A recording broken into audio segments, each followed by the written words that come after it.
بسم الله الرحمن الرحيم. اهلا بيكم. احلى اكل هو اللي بيتطبخ فيه البرام او الطاجن.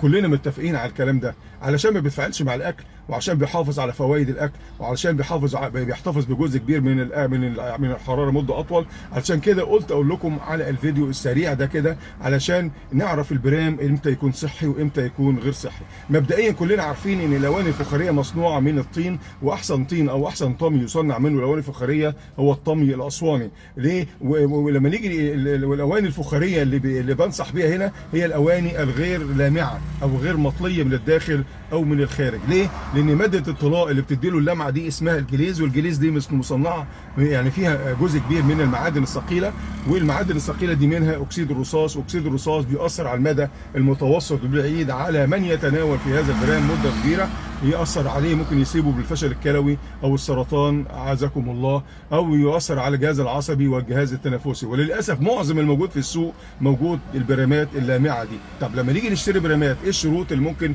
نخلي بالنا منها؟ نشتري برام اولا البرام اللي مش لامع اللي هو اللون الطبيعي بتاعه، ما نشتريش البرامات او الاواني الفخاريه الملونه. نشتري برام التقيل، ما نشتريش الخفيف، ما يكونش فيه شقوق.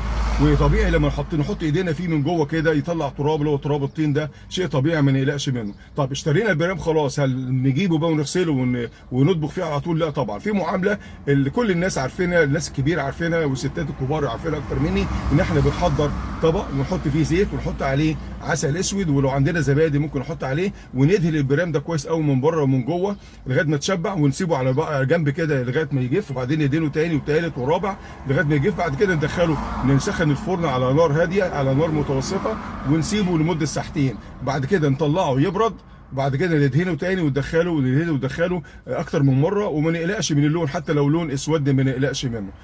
فاهمين؟ يعني هي دي الطريقه اللي بتتعمل بيها. بس هنا بقى يعني بننصح الستات او اللي هم لسه جداد او البنات ان البرام ما يتغسلش وهو سخن، ولما يكون سخن ما يتحطش على سطح بارد علشان ما يطقش. ايه الغرض من الموضوع اللي هو الدهان والكلام ده كده؟ اولا بيمنع التشقق